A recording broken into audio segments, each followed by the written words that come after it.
Are you ready? Indeed.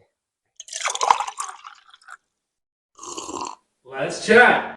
Hey guys, welcome to another episode of Between Each Sip. It took me a while there because I had to think about what was our podcast name? It's a special episode. We haven't done one for a while, but I am here in Oakville visiting the one and only Jubhat at Jubhat on Instagram, but Henry, who's actually no longer on Instagram, so you can't really reach him there. But yeah, that's how we met. That's how a lot of my listeners and viewers know you because of watches, right? Yep, fair enough. So yeah, we're here. We're enjoying the Canada Day long weekend. I thought I would turn on the camera, turn on the mic, and kind of just sit here and have a chat. Because before I came here, I made a post about visiting you Oh, how nice. and what watches to bring, and a lot of people responded like, "Oh, say hi to him, say hi to Henry. Make sure hope he's doing well, all that." So I figured, why not? Let's have a chat, and it's always a good time to have Henry on board to do whatever. So there we go. Hello, Henry. Hello. Welcome. Thanks for coming to visit, and it's always great having you over. Yeah, yeah. It's always a good time. So first of all, what are you wearing? I'm wearing a Speedy Pro. Okay.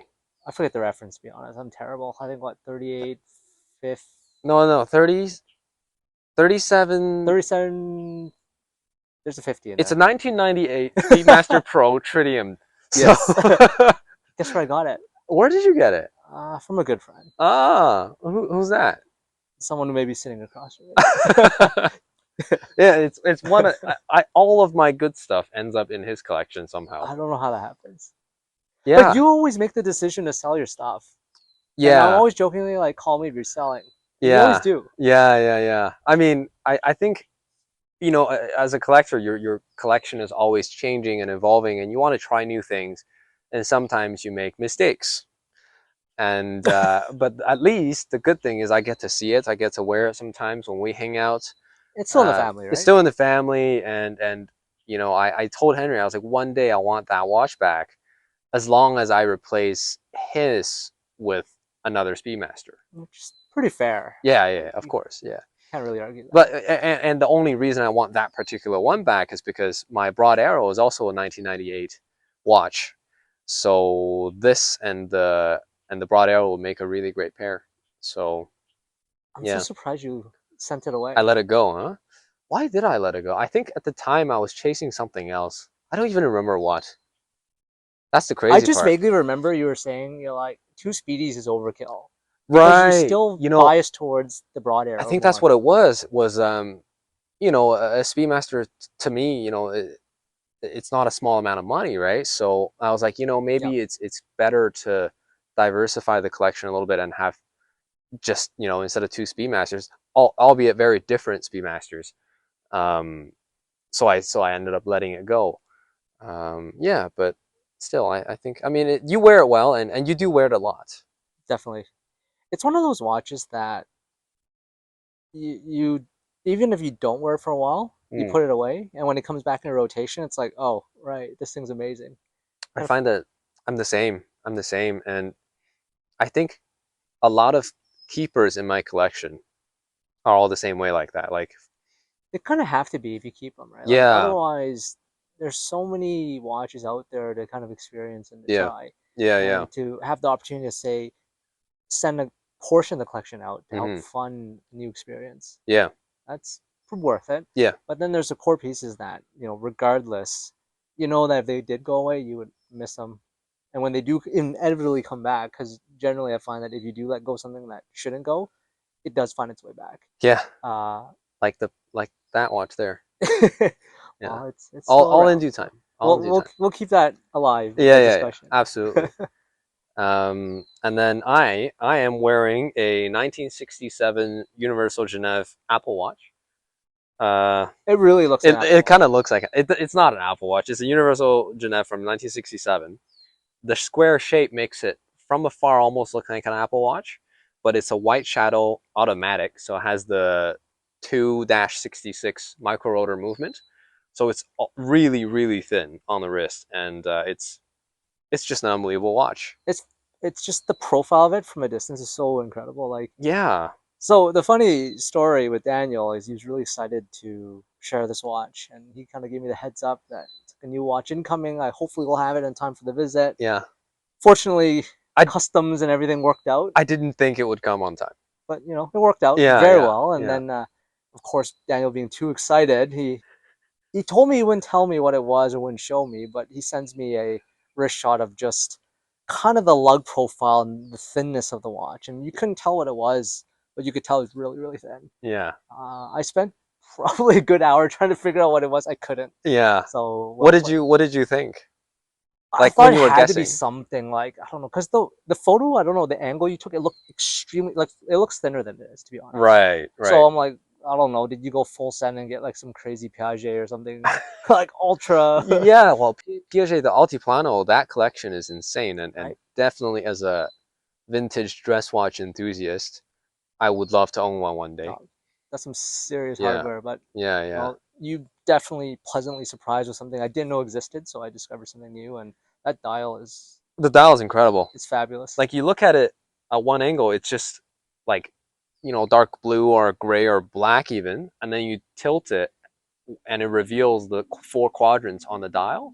And it has those alternating finishes, Yeah, so yeah. it's quite dynamic. It's quite dynamic. Yeah, yeah. A lot of watches back in the day did this. Like Zenith did something like Oh, this. interesting. Omega with the DeVille did something like this. So it's out there. But to find a UG, which is a brand that I love, as you guys know, with the Pole Router, the UGFS that I had, and I've had a few, You've had a quite few. a You've gone few. through a few UGs, and Yeah, yeah. you always So seem to come back to them, which is I always come back. fantastic. Yeah, because it's such a, I think, an underrated brand with, the engineering with the movement is really incredible, and their chronograph or their dress watch movements, both are just like super well finished, especially for the money, and it's kind of very nichey. Like even if you wear it out, not really a lot of people will recognize it Hmm. on the wrist, and it's just unique, I right? think just like the challenge with UG is it doesn't have that immediate brand awareness, right? Like something, the big R, right? The Like big when you R, say Rolex, you see right? Rolex. Even if you're not a watch person, you Yeah, immediately know, oh, okay, that's something high end, so to speak. But yeah. UG to the average person doesn't mean anything. No, But to another watch enthusiast or yeah, someone who has an inkling towards vintage Swiss, yeah, yeah. they would know UG, and To uh, the right kind of crowd, yeah, which certainly is which is what I like, because a it's bit of always stealth, right? Flies right, under the radar. right. It flies under the radar, and it's a if kind of brand, Yep. which I think are the best kind. It's more fun that way Yeah, yeah. because it's very easy to pick something that's upfront and popular, Mm, and everyone knows it. mm. Um, but it's a little bit more fun to kind of chase the hidden gems, and Yeah. and when you do meet people who are very passionate about the same thing, Mm. uh, it's kind of extra special Yeah. because that person's done their homework. Right. And I think another fascinating aspect about this particular watch, it's called the White Shadow Automatic, right? So the lug width is 22 millimeters, which at the time, like when I bought it from at Dandy Watchman on Instagram, shout out to Matthew, thank you for this amazing watch. Um, I asked him, I was like, what is the lug width so that I can prepare and get straps ready for it, and he told me 22. And in my head, I'm like, there's no way that's 22 It's millimeters. so hard to believe because that's what from the 60s. 67. So 67, and we generally accept that watches from back in the day were relatively small. Relatively small, yeah. So you'd imagine what 18, 19 mil tops Yeah, for lug width. yeah, yeah. But no, 22. Like I put on his SKX's rubber strap onto this earlier because it's the same lug width. It's crazy. Yep. Anyways, enough about me. Let's hear more from Henry. So, in the past few years, there's fireworks going There's on because fireworks it's and there's someone mowing their lawn. and someone mowing their lawn. Yeah, that's Canada Day weekend for you guys. Um, what was I saying? So, in the past few years, where you weren't catching us up on Instagram, what's going on? What happened to your watch collection? Are you still collecting? Are you still passionate about watches? Give us a little rundown. Catch us up. Yeah, no, quite honestly, I think still collecting, still enjoying, a little bit more private, I think, in that Mm, context. Just um, had a little bit of a epiphany or a moment where it's incredibly enthralling to talk to friends and enthusiasts alike about mm, collecting and watches. Um, but there's also something incredibly rewarding and exciting about just you yourself, I think, mm. falling in love with your own collection again. Right. And Right. not being, I think where I started having challenges was Instagram is, as we know, it's time consuming. And Yeah.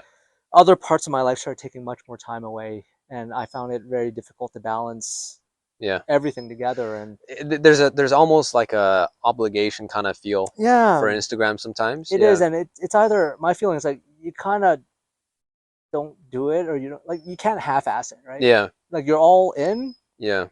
or you don't. But I think now I'm at a certain point where I'm like, yes, you can half-ass it. And Hmm.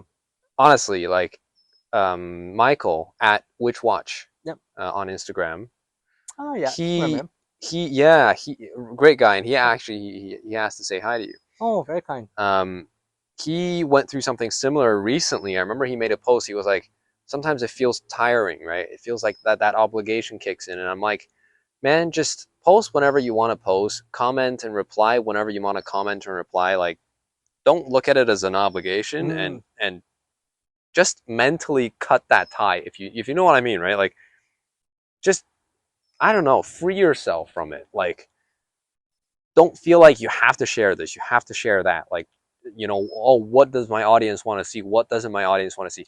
At the end of the day, if you're a creator, just put out what you like and put out, what makes you happy. yeah, And I think that is a much better and kind of healthier mindset that's very to, true. to approach it. And it feels less like a job. It feels more like connecting with people that are like-minded. And you know it's just better overall, a better experience, I think. Definitely. I think Yeah. it takes, to your point, the work aspect of it out. Mm, Because it should be about enjoyment. It should be about right. um, making you feel like you're enjoying the process of it Hmm. rather than it becomes work. And I think for Hmm. me, it not that it's anything to do with the audience or Yeah. the people I Yeah. Yeah. interact with. It's just the workflow of it. I think Yeah. it is time Well, consuming. And I you've think also got some changes in your life that has happened, that you don't have as much time to, well, free time at all, right? So yeah. So I think yeah. yeah, we welcomed the little one, our first, not too long ago. So that's Yeah. been exciting and extremely time consuming. It's been amazing to watch him, progress. And, well, him as in the baby, and this guy, Dad life. you know It is a um it's a journey. It's a lot of yeah, learning, and absolutely, I'm sure absolutely. there's lots of dads that follow you, know Yeah. exactly what you're talking about. But Dom, it's as an example, Dom has been wanting to, at Travel Home Dad, has been wanting to hang out and, oh, and very kind, chat. And yeah, maybe next time I come down, we'll do something together. definitely. And I think Vic as to well. all and, the and friends that with on Instagram and whatnot, apologies, been kind yeah. of missing in action. Well, I don't think But you need to apologize, but just, like, some good people on there yeah, still. no, absolutely, absolutely. And But what about watches then? So you're still collecting, yep. but just more privately. Have you had anything new come in lately? Funny enough, I think for most people, if they look back at Jubhat, they look back at the account. It's very obvious. I've always been a Seiko enthusiast, excuse me, and the collection's very heavily biased towards Seiko. Seiko, Grand Seiko, King Yeah, Seiko. vintage, modern. Yeah. I actually ended up downsizing a lot of the modern stuff, a lot of the divers. Just Hmm. I wasn't wearing them, Yeah. and so really that capital could be better used to other things. And Hmm. I kind of discovered some really interesting vintage Swiss pieces that Hmm. I never thought I would really fall for. Yeah. One being the Cartier tank I was just bust. I was just gonna say, we have that in common, that some, I mean, not really recently for you. Yeah. You got it. Well, how long did you get it? Oh heck, it's been Probably a year. probably about a year. Yeah, about a Probably about a year year. ago, he got a Cartier Tank Must for an absolute seal. Mm, that was amazing. It was on Yahoo auctions in Japan. Mm. It was oxidized to hell because the silver, I guess, just pushed Came through through the case. the gold plating. Yeah. It's gold, so it's yellow gold, black dial, Yeah. and it just looked like trash. But as a byproduct, the price was fantastic. Right. So Right. kind of took a chance on it. Yeah. And when it arrived, yeah, just a tarnished cleaning cloth, and it looked Yeah. brand new. Yeah. Yeah. That's And awesome, man. so it's been great. Yeah. And And it's a then hand wind. it is hand wind, a Yeah, lot of fun. not like mine. Mine's a quartz. From it's a little later, you Still know. a time and place for that, right? And it has its own charm, It its has its own own charm. Yeah, yeah, utility for sure. Yeah. to just not worry about. And the fact is, because there's no secondhand, you really don't know. You can't No, you tell. don't. Yeah. It functionally, if you took mine and yours, Yeah. same You don't experience. really notice at Now, all. Yeah, yeah. so that's that, and then I added the Zenith, the 156, Yeah. either 50s or 60s. I can't really tell, but Yeah. So it is a 156 movement in yeah, it's the. Okay, cool. 156 because it's a larger movement. The 146 is a little bit smaller in diameter. Ah, Because I okay. think that piece is 38 mil, if I'm not mistaken. Okay, okay. It's fairly big for the period. Right. Right. Rose gold. Yeah, solid rose gold. Yep. Yeah, yeah. Yep. It's a beautiful case. It's a very beautiful case. And then And I'm sure I'll have to do some editing if I'm not lazy. And I'll throw up some photos of these pieces as we talk about them. But yeah, that's a beautiful one. And the and that was directly a byproduct of your influence. my Because when you influence, had the Zenith, there was a 146, right? yes, that was 146 HP. Yeah. Yeah, So I always thought that was so cool. And yeah, then that's a gorgeous just watch. that the thought of a vintage Zenith Yeah, chrono or a UG equivalent running the yeah. same 156 movement, it just kept Anything from coming in and out of my mind. yeah, yeah. Any of those Martel Yeah. movement chronographs, Exactly. unbelievable watches. So and The to the be honest, they're a bit underrated. Like pricing on those haven't escalated the way other things have. Not as much. No, like nothing like the 321 DeVilles. You know, those have gone astronomical. Yep. You know, tripled at least. Yep.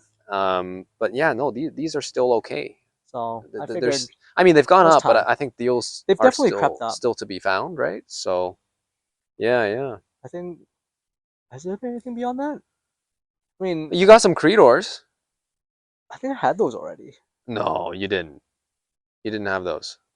Did I The not? tank Creedor. I think that was right at the end of my like kind of Instagram run. I Yeah. think that came in right at the end, and the tank was second to um The the dress, yeah, that the really super thin slim with a one. bracelet. Yeah, Yeah, that one's unbelievable. I forget Really, the I reference number love though. that watch. Yeah, yeah. It was 8J something, no? It's an HA powered. Yeah, Yeah, yeah, just fantastic movement. yeah. That's Um, really cool, man. but I think honestly, That's about other it. than the few kind of fun builds that we've been playing with, Right. We've both, me and Henry have, well, actually, no. I got into builds, and then Henry has been doing it for decades. not quite, but yeah, no, builds were always fun because it just express your creativity and Oh, nice. We're getting fireworks. artillery. That what that sounds like. That would be terrifying. That would be That would be terrifying. terrifying. Yeah. Nah, just little fireworks. But Yes. no, okay. So that's with the watch collection. So how do you feel about the first of all the watch market or the watch industry nowadays?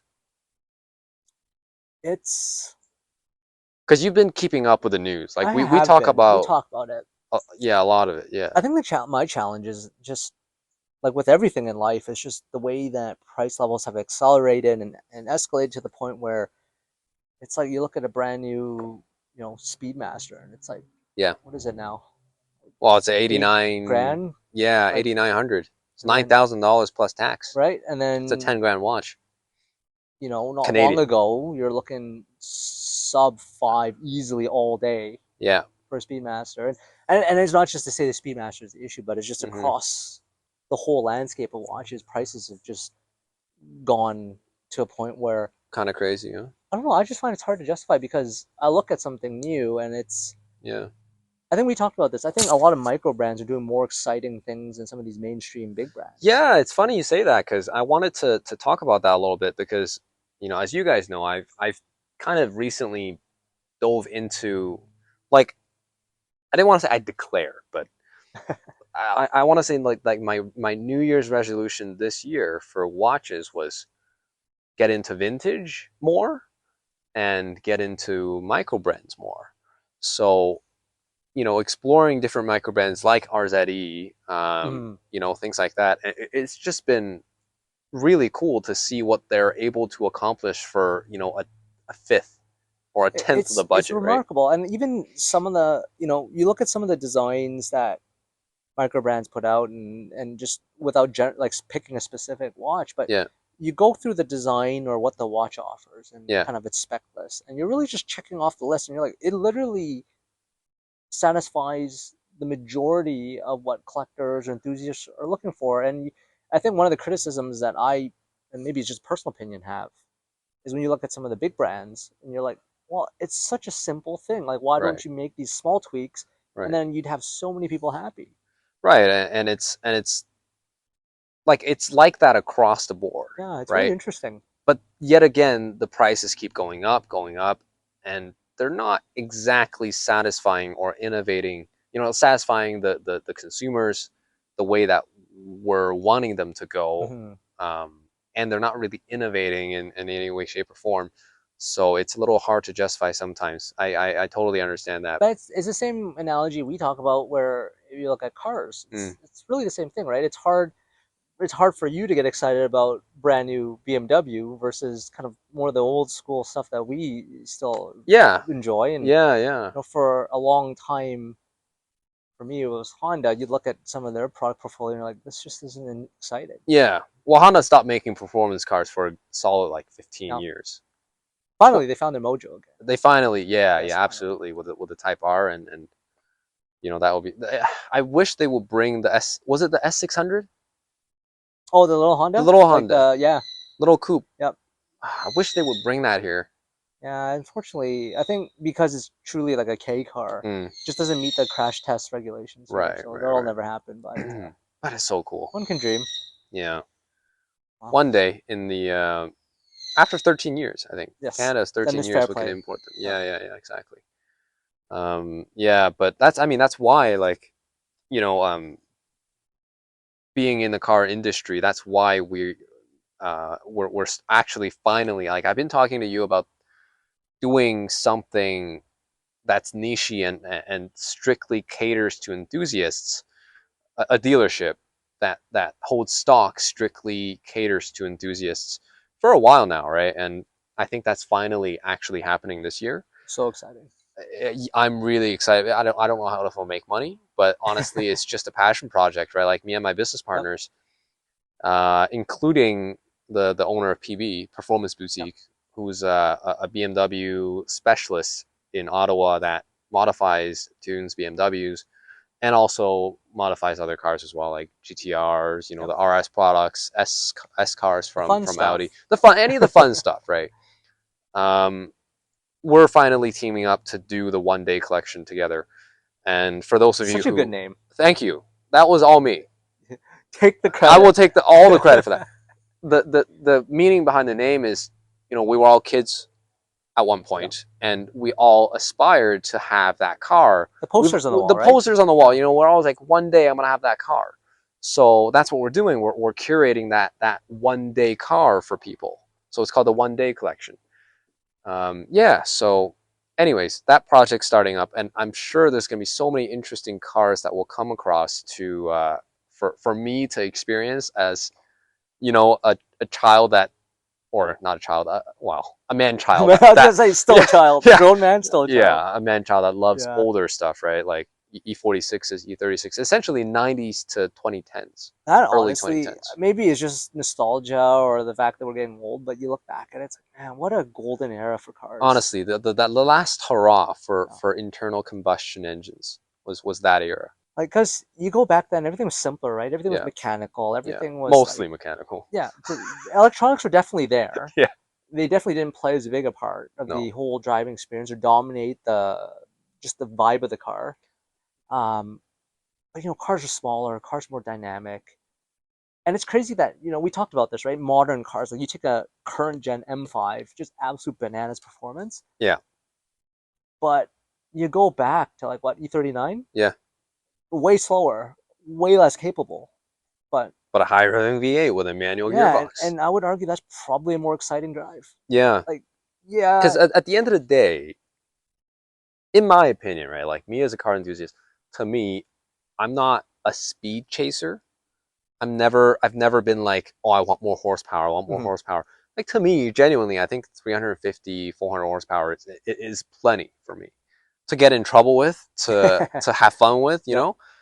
Um, so like the E39 M5 that has 400 horsepower from a naturally aspirated V8, plenty for me, right? Yep. But you just don't get that engagement with the newer M5s, which are crazy fast, just like mind-blowingly fast. The Yep. twin turbo V8 is insane, but it's not the same, man. It doesn't excite me the same way E39 does or E90 M3. Yep. And I think You know, there or probably is a certain degree of nostalgia factor because absolutely, you are always attracted to what you grew up yeah, aspiring towards, and these were cars that, as you said, one day would hopefully yeah. land in the stable. But Me being a BMW enthusiast, nothing like a rubbery transmission for me, right? Rubbery notchy transmission, right? I know exactly But what for you mean. you're into Hondas, so that whole bolt action kind of vibe from. I mean, Yeah, Henry has an S2000, or AP1. AP1. Yeah, What year is it? it's an '03. Oh three. Yeah, it's 20 AP1. years old this year. It's That's ancient. crazy, man. It's an old car. Yeah. I qualify for vintage car You can. insurance. Yeah, I was gonna say you qualify for vintage That's now. So crazy, man. Time flies. are we gonna take that out tomorrow? If it doesn't rain, yes. Okay. It doesn't see rain I don't think it's gonna ever. rain. I haven't. I mean, last time I experienced that was 2 years ago. Was it already 2 years? Yeah, it's already 2 years. Oh man, time really Yeah, flies. yeah. I remember the first time Henry kindly let me drove it. Every time I hit 7,000 RPM, my hand would automatically move to the shifter, right? It's like, no, And not I'd be yet. like, no, it's not ready You're yet. just starting to make power. Yeah, you got 2,000 more RPM to go. Just that raw kind of, like almost like wind up car kind of feel. It's like riding. It's like a sport bike, right? The Yeah, power delivery is the same. You really need to wind it out. But yeah, I always loved that car growing up as a kid. I still remember being in grade school and they launched that SSM concept car, which yeah. became the S2000. SSM. Yeah, When was that? 1998, I want to say, or Wow, 97, because okay. 1999 is when the production S2000 unveiled. Started, yeah. Yeah, as a 2000 Okay, model. okay, So it was 1 or 2 years ahead of that. okay, So I okay. was like in junior high, Yeah. and So has the S2000 has always been like was that the one that day was my one car? day car. Okay, Like okay. right from the beginning when I was Wow, this wow. little guy. I'm still kind of little, but So what other one day cars are there for you? well, it evolves, right? As life is kind of you hit different life stages. So Okay. that's always been one. I think realistically right now the lottery car is a 911 GT3, probably a 991.2. Okay, I'm a 991 fan. 991.2. Yeah, I'm yeah. quite a I'm You're quite into the more into that more gen. yeah, Uh, that's a good gen, man. 991.2, that's a good it's gen. it's it's before it got really big. Yeah, I The was gonna 992s say are the size really is not big, bad. and again, it goes back to like 992s are incredibly capable cars, Absolutely. like much more than 991, Rear wheel steer as well. right? And You but know, I just I can't don't do know. I'm not the dot two kind of guy, man. I'm a dot one guy. No one. I mean, quite honestly, who's gonna argue? Dot one, dot two, Yeah, poison. but you know what? The difference in feel between the two, because of the addition of rear wheel steer, is crazy. The dot two really feels mid-engined. No, It's very stable through quicker corners. and I It think doesn't feel like the pendulum effect of a 911 is there. I can't say because I haven't driven either. I think for me, it's just I don't know, just But for some reason I gravitate but towards that one. you've driven other 911s, like you've driven the 997, Yep. and when you chuck it into a corner, you feel the rear end Yep. wants to kick out. You don't get that in the 992. I mean the 991.2, because it just follows through, man. It's a much more stable Yeah, platform. it's a lot more stable. I mean that's why they dominated in GT3 and GTE, right? So cool. But But yeah, I think anyways, that's something that I've definitely aspired towards. yeah, But and it's the last gen of right, that last gen of Mesker. no, well, Metzger was already gone because this is Oh, the 997 is the yeah last Mesker. 997 Okay, was they're okay, already cool. running the new. I don't know what it's called, but Yeah, yeah, yeah. The the later, well, replacement the new Metzger, one. Yeah, which yeah, yeah, a lot of the fear of the Metzger's character going away was like kind of there, and then this thing comes out and it's like 9,000 revs and it's just right. complete bananas. It Yeah, sounds yeah. amazing, Crazy, man. but I Crazy. think that aside, I mean, what else? Yeah. I still think I would love to go back even further and get a DC2 Integra Type R. Interesting. Those Okay. things were just, man, telepathic. Yeah. Like The way the steering felt. honestly, I thought the S2000 was always really, really sharp, and it is. It absolutely is. Yeah. DC2 Type R is sharper, That's crazy, especially man. in turn in terms of just it I doesn't drive like a front wheel drive car. well, It's ridiculous. I can't imagine it because, having driven 911s, M3s, um, even even crazier cars, Hmm. and driving that S2000, the way that the steering felt because of the double wishbone, right? Double wishbone, it just so direct, and you think it's there, right? Like it's telepathic, like you say, right? No. So I can't imagine something like a DC2 being better. It, DC2 to me feels properly race car. It like feels like especially it's, front wheel drive too. which is shocking. But It I think is. that's why there's all these accolades with the FL5 Civic Type R, right? Like Mm-mm. everyone's saying it's a front wheel drive car, but it is absolutely enthralling to drive because of the way Sorry, FL5 is the the last. it's a current gen. Oh, the newest. FK8 was the last gen. Okay, That looks cool, cool, like cool. Transformers. Yeah, even the FK8 gen, they did a lot of front end work to Yep. make it have no torque steer. Yep. Which is The nuts. You're pushing 300 horsepower through the front wheels. Yeah, that's crazy, man. And I know, like a lot of enthusiasts are like, man, why couldn't they just do all-wheel drive? Because Yeah, Acura has super handling all-wheel drive. right. You could adapt that, but It's in a not way, it's not the same, Honda's right? it's almost like a statement because Honda's always been front-wheel drive performance, Right, other right. than the S2000 NSX. Yeah, But then it's almost like that's their secret sauce. Like yeah, that's their character. yeah, yeah. Oh, And kind they of double down on it. like Renault with the Megane, Yeah. right? The Megane RS and all that. So So I mean, it's yeah, a different kind of fun, and yeah, the yeah, fact that you could take a FL5, put it through a corner, yeah, and get rotation out of the rear, like yeah, yeah, it's kind of interesting that they could yeah, tune it like that. yeah, yeah. I feel you. Cool, cool. Okay, so that's we got watches covered, we got cars covered, and it's starting to get dark now. So maybe we call it for now. Can always do a follow up. We could always do a follow up. I'm sure I'll see you again in the later this year. Either we go to a cottage or something. But yeah, thanks so much for jumping on to Between Each Sip. Well, thank you for I having hope me. the video is still recording because I haven't checked, and I'm not the best with iPhones, so that would be That's amazing. hilarious if it just cut out. I But mean, could be worse. it could be worse. I mean, we're just chatting, right? So at the end of the day, we're just having a good time, anyway. So, anyways, Definitely. Well, cheers to that. cheers, Thank you man. so much. Oh, Thanks you didn't to tell them what we're drinking. what are we drinking?